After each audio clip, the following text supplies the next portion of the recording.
Jangan iri dengan kelebihan yang dimiliki oleh orang lain. Lihat, ada sebuah gambaran ketika terjadi dialog antara orang kaya dan orang miskin. Tapi orang miskin ini pulang dengan penuh senyuman. Kata Nabi, ini kan hadis disampaikan setelah pulang Isra Mi'raj. Kata Nabi, sungguh aku dapati penghuni surga itu kebanyakan adalah orang-orang miskin. Kemudian hadis Muslim mengatakan, orang miskin masuk surga dibandingkan orang kaya 500 tahun lebih dulu dibanding orang kaya. Sehingga sahabat seperti Abdurrahman bin Auf semuanya meneteskan air mata, menangis menyesali kekayaan mereka karena orang-orang miskin lebih didahulukan masuk surga. Apa maknanya?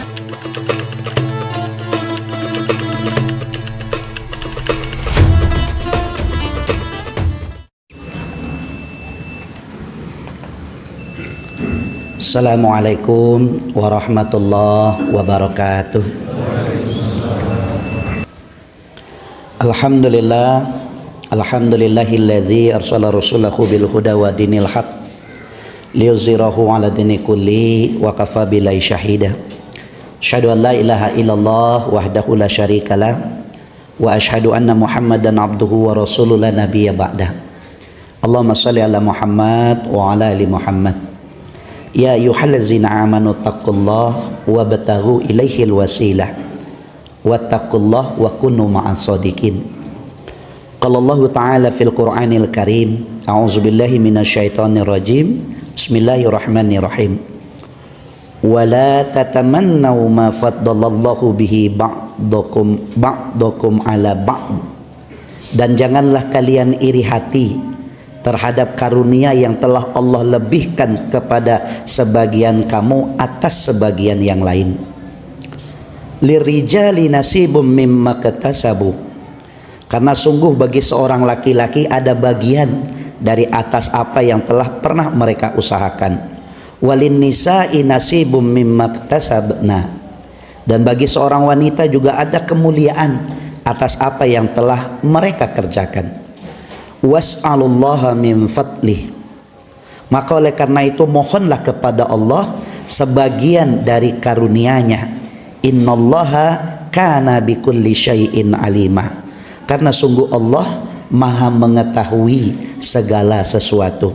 Quran surat An-Nisa ayat 32. Wa qala aidan walahu ma fis samawati wal ard, dan miliknya lah yang meliputi segala apa yang ada di langit dan apa yang ada di bumi. Walahud dinu wasibah, dan kepadanya lah hendaknya ibadah kalian, pekerjaan kalian, ketaatan kalian tunjukkan untuk selama-lamanya. Afa ghairallaha tattaqun, tapi mengapa kalian takut juga kepada selain Allah, sehingga kalian tidak berorientasi setiap aktivitas kalian kepadaku, kata Allah. Wa ma bikum min ni'matin faminallah, bukankah segala nikmat yang sampai atau datang kepada kalian semuanya dari Allah? Thumma idza massakumud durru fa ilaihi taj'arun, dan jikalau seandainya kami menguji kalian, ditimpakan kepada kalian kesengsaraan, maka bukankah kepada Allah juga kalian nanti akan memohon pertolongan? Quran surat An-Nahl ayat 52 dan 53. Qala Rasulullah sallallahu alaihi wasallam, man kanatil akhiratu hammahu, barang siapa yang dasar perbuatannya hanyalah berharap kebahagiaan untuk kehidupan akhiratnya, barang siapa orientasi pekerjaannya adalah akhirat, hanya mengharapkan ridho Allah, ja'alallahu ghina fi qalbihi, maka Allah akan menanamkan rasa kaya, cukup, syukur, bangga, bahagia ke dalam dadanya. Wa jama'a lahu syamlahu, dan Allah akan mudahkan segala urusannya. Wa atathu dunya wa hiya raghimah, kemudian dunia ini akan datang kepadanya dalam keadaan hina, tunduk atas segala keinginannya. Wa man kanatid dunya hammahu, tapi barang siapa dunialah orientasi dari segala pekerjaannya, ja'allahu faqrahu baina ainain, maka Allah akan tempatkan kemiskinan kepada kedua bola matanya. Dia tidak akan pernah merasakan cukup, selalu saja merasakan kekurangan, tidak muncul rasa syukur pada dirinya, karena yang dia lihat adalah tidak pernah puas, tidak pernah cukup, karena orientasi pekerjaannya adalah dunia. Wa farraqa alaihi samlahu. Kemudian kata Allah, kami buat dunia mereka menjadi berantakan. Walam ya'tihi minad dunya ila ma qaddara lahu. Dan dunia ini akan datang tapi tidak akan pernah menghilangkan segala kebutuhan atau dahaganya. Rawahul At-Tirmizi. Nomor hadis 2465. Kemudian disempurnakan dengan sebuah hadis qudsi. Diriwayatkan oleh 4 ulama hadis, Imam Ahmad, At-Tirmizi, Ibnu Majah, dan Al-Hakim. Apa kata Rasulullah? Qallallahu ta'ala, telah berkata Allah subhanahu wa ta'ala, ya bena Adam, wahai anak cucu Adam, tafarraq li ibadati amlah, bersungguh-sungguhlah kalian dalam beribadah kepadaku. Jangan takut, karena nanti kalau kalian susahkan, kalian juga minta kepadaku, rezeki kalian dariku. Maka hendaknya orientasi pekerjaan dunia kalian itu harusnya mengharapkan keridoanku. Maka jangan sampai lalai dalam beribadah. Barang siapa akhirat selalu menjadi tujuannya, dia perbaiki ibadahnya, maka kata Allah, tafarraq li ibadati amla sadraqa ghina, maka Allah akan berikan rasa kaya di dalam dadanya, wa asyudda faqra, dan Allah angkat kemiskinan dari dirinya. Wa illan tafdal, tapi jikalau mereka tidak mengindahkan atau mereka mengabaikan, malaktu yadaika suhlan, kami buat kedua tangan mereka sibuk mencari dunia, walam asyudda faqra, tapi kemiskinan tidak akan pernah diangkat dari setiap urusan mereka. Maha benar Allah dan Rasulnya atas segala apa yang telah kita dengar hari ini. Angku-angku bapak-bapak kaum muslimin, jamaah salat Jumat yang berbahagia, ayat dan rangkaian hadis serta hadis qudsi yang disampaikan pembuka khutbah ini rasanya terang benderang dan jelaslah kita. Dimulai dari Quran surat An-Nisa, kata Allah, jangan kalian iri dengan apa yang ada pada orang lain. Mereka itu mendapatkan berdasarkan atas apa yang mereka usahakan. Makanya kita sering mendengar kalimat manjada wajada. Bukankah ayatnya telah tegas Allah katakan di ujung Quran surat Al-Ankabut, wallazina jahadu fina lanahdiyannahum subulana. Kalau kalian bersungguh-sungguh meniti jalan ini, maka kami mudahkan. Makanya ada ungkapan, kenyataan hari ini mimpi hari kemarin, kenyataan esok dimulai dari mimpi hari ini. Apa yang kita tanam, besok itu yang kita tuai. Kalau ada orang dengan segala kelebihannya, dengan segala nikmatnya, bukankah itu karena kerja keras mereka dulu? Lalu mengapa kita mendapatkan kondisi hari ini? Karena kelalaian kita dulu. Maka Allah pertegas, jangan iri. Maka oleh karena itu minta teruslah kepada Allah sebagian dari karunia-Nya. Karena sebanyak apapun nikmat dunia ini, kata Nabi, seperti sebuah jari yang dicelupkan ke sebuah lautan kemudian diangkat, tetesan yang jatuh itulah dunia yang kalian perebutkan. Ada yang lebih dari itu. Apa itu? Ghina, rasa puas dengan apa yang ada. Dan itu tidak bisa diberikan karena harta, pangkat dan jabatan, kecuali karena kedekatan dengan Allah Subhanahu wa ta'ala. Maka oleh karena itulah Allah mengatakan, maka hendaklah orientasi pekerjaan kalian itu hendaknya karena Allah. Bukankah rumah sakit ini adalah satu di antara peluang paling cepat masuk surga? Karena perbuatan di rumah sakit ini bisa membuat orang lain bisa menjadi bahagia. Perawat dengan dengan keluarga pasien dengan keluarga pasien yang lain, dokter dengan pasiennya. Bukankah ketika satu hari ketika Nabi sedang duduk bersama, datang seorang pemuda bertanya kepada Nabi, ya Rasulullah, ahabbun nasi illallahi ta'ala. Terjadi dialog. Kemudian nanti hadis ini diceritakan oleh salah seorang sahabat Nabi bernama Anas bin Malik. Kemudian ketika pemuda itu bertanya, siapa sih manusia yang paling Allah cintai? Kemudian dengan tersenyum Nabi memandang wajah sahabat. Kata Anas, aku berharap Nabi menyebut satu nama. agar nama itu bisa menjadi rujukan. Kemudian Nabi diam, Nabi pandangi satu persatu, semua mata sahabat menunggu kalimat yang keluar dari lisan yang mulia. Maka dengan tersenyum Nabi berkata, anfa'uhum linnas, orang yang paling Allah cintai, yang keberadaannya paling banyak menebar manfaat. Wa afdalu amal. Kemudian Nabi uraikan ciri-cirinya, apa bentuk keutamaan amalnya, atau apa amalan-amalan istimewanya. Nabi mengatakan, sururun tudkhilu alal muslim. Kehadirannya bisa membuat orang beriman bahagia. Bukankah peluang ini ada di rumah sakit? Ada program Jumat Berkah, ketika orang pulang kemudian menenteng dengan wajah penuh senyuman. Mau tahu berapa besar perbandingan pahalanya? Kata Nabi, wali an amsia ma'a akhihi hajatin. Ketika kalian mampu meluangkan waktu kalian untuk menghilangkan hajat, urusan kebutuhan saudara kalian, ahabbu ilayya, lebih aku sukai, kata Nabi, min an a'takifa fi hazal masjidi syahran, dibandingkan kalian iktikaf di Masjid Nabawi ini sebulan.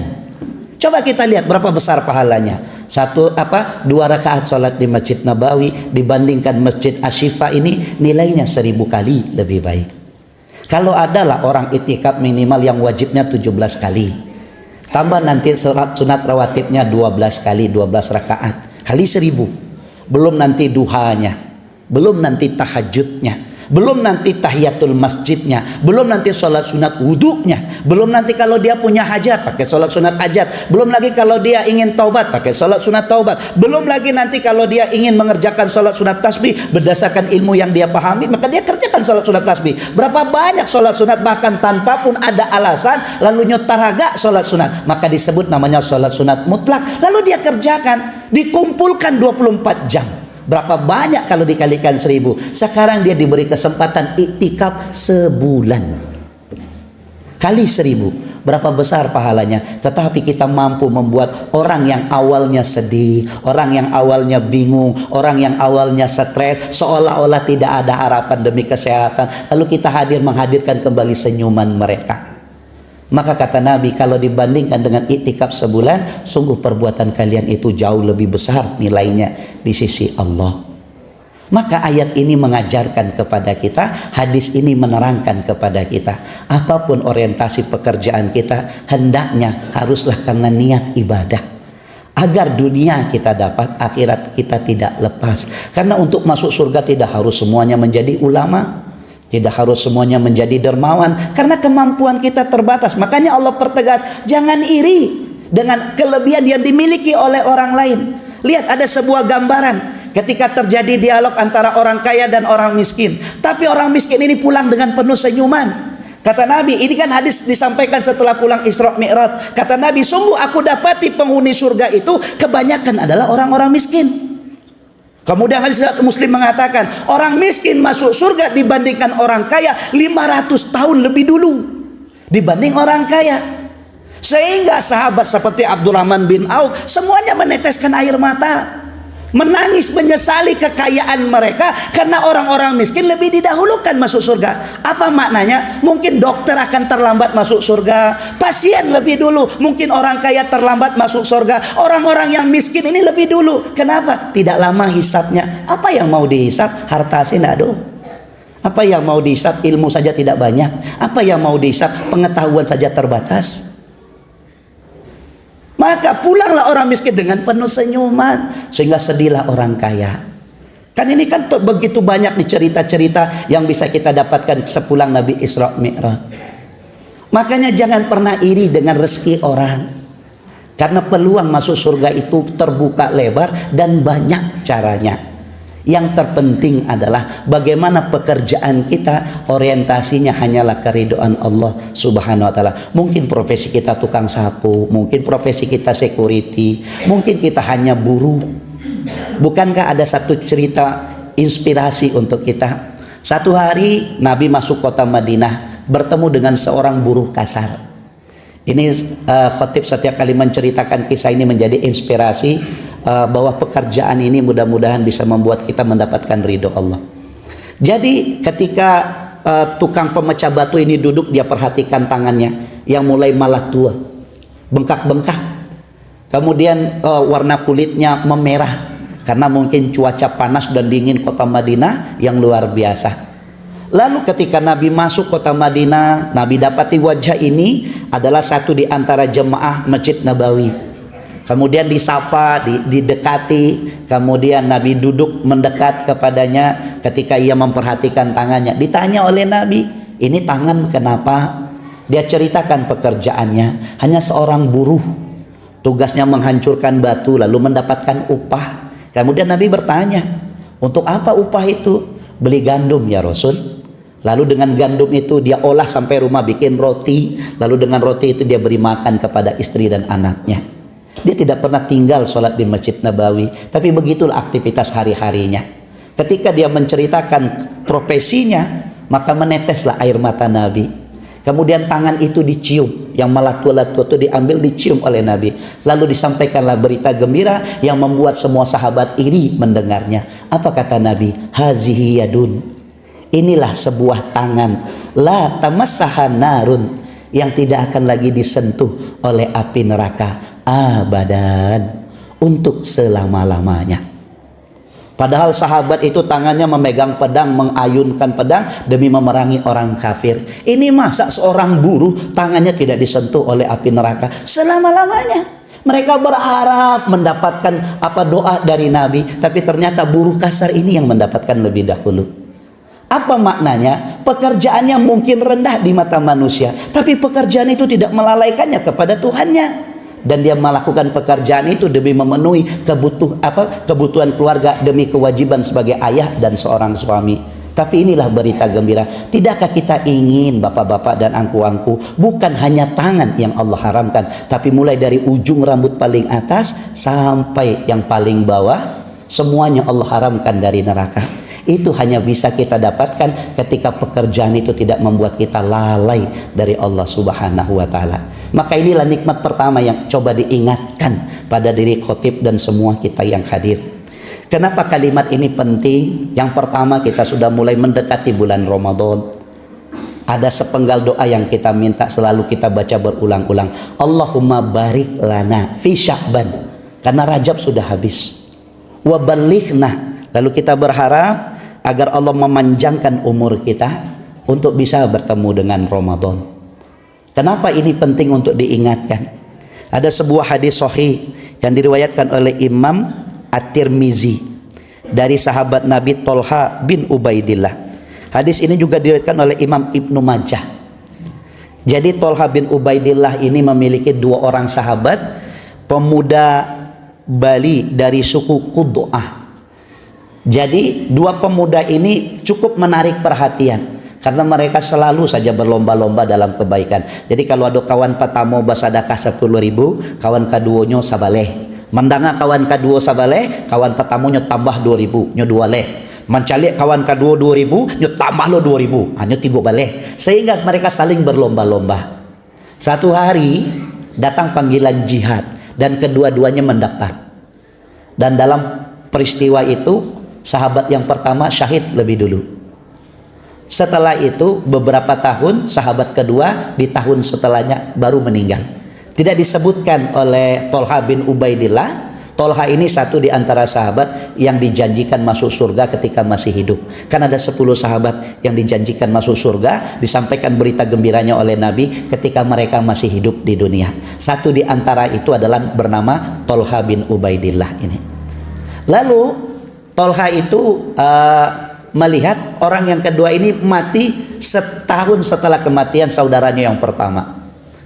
Kemudian satu malam bermimpilah Tolha melihat kedua mereka berada di tempat yang sangat indah. Lalu mereka melambaikan tangan menyapa Tolha. Tempatnya begitu indah, kata Tolha. Ini nanti hadis ini adalah dialog antara Tolha dengan Rasulullah. Apa yang menariknya? Setiap kali Tolha ingin masuk, dia dilarang. Disampaikan bahwa belum waktunya untuk hadir di sini. Lalu yang disaksikan oleh Tolha adalah setiap kali ada kemuliaan yang diterima oleh penduduk di dalam tempat itu, selalu saja pemuda yang kedua lebih diutamakan. Misalnya disuruh masuk ke tempat yang indah, disuruh pemuda kedua dulu milih tempatnya. Kalau dapat makanan disuruh pemuda yang kedua makan dulu, baru pemuda yang pertama. Kalau dapat pakaian disuruh pemuda yang kedua memakainya dulu, lalu apa yang tersisa itu untuk pemuda yang pertama. Tolha bingung melihat fenomena ini. Lalu Tolha berpikir, bukankah pemuda yang pertama matinya mati syahid? Matinya di medan perang. Bukankah kemuliaan orang yang mati syahid, kata Rasulullah, ada 7. Bukankah pahala orang mati syahid luar biasa besarnya? Tapi herannya, kata Tolha, mengapa pemuda kedua yang matinya tidak mati syahid hanya setahun setelah kematian pemuda pertama itu mendapatkan kemuliaan yang berbeda dari pemuda pertama. Sehingga ketika ia terbangun, ia bingung. Ini makanya ada kalimat Nabi, kalau mimpinya itu baik itu dari Allah.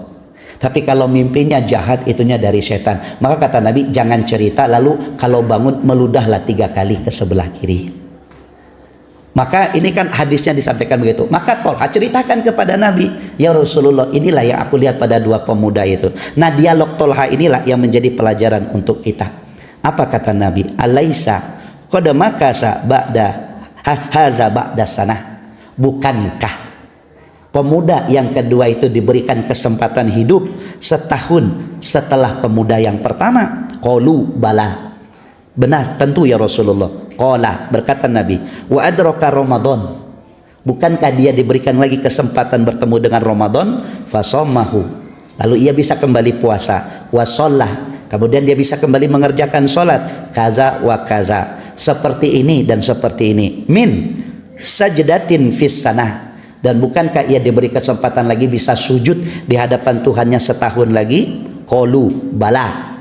Berkata Tolha, benar ya Rasulullah. Qala, berkata Rasulullah, wahai Tolha, fama bainahuma ab'adu mimma bainas sama'i wal ar. Sesungguhnya jarak di antara mereka berdua seperti jarak langit dan bumi. Inilah makna wabalighna fi Ramadan. Lalu diawali dengan kalimat Allahumma barik lana Sya'ban. Kenapa? Karena kesempatan untuk bisa beramal di bulan-bulan istimewa, kesempatan untuk bisa meningkatkan amal soleh di bulan Ramadan, itu kalau dihitung pahalanya, kok adalah awak berlomba-lomba dengan kawan, lalu kawan itulah meninggal setahun yang lampau syahid, lalu awak masih diberikan kesempatan hidup setahun lagi. Kalaupun nanti mendapatkan kemuliaan, maka kemuliaan yang diberikan kesempatan ini akan mengalahkan kemuliaan orang yang lebih dahulu.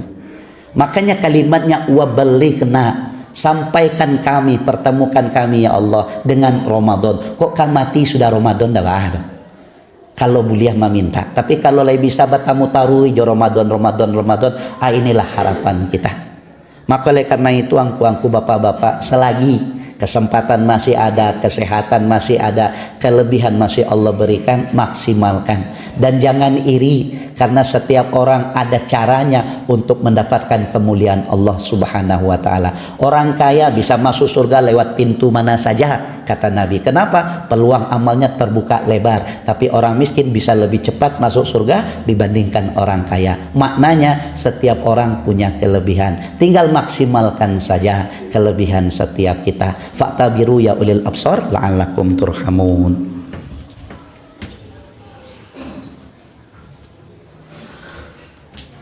Alhamdulillahillazi arsala rasulahu bil huda wa dinil haq liyuzhirahu ala dini kulli wa kafa billahi syahida.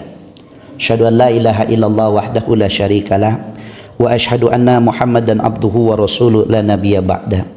Allahumma shalli ala Muhammad wa ala ali Muhammad. Ya ayyuhallazina amanu taqullaha wal tanzur nafsum ma qaddamat lighad wattaqullaha innallaha ghabirum bima ta'malun. Qala Allah Ta'ala fil Qur'anil Karim, a'udzu billahi minasyaitonir rajim. Bismillahirrahmanirrahim. Thumma inna rabbaka lillazina amilus su' bijahalatin summa tabu min ba'di dzalik wa aslahu inna rabbaka min ba'diha laghafurur rahim.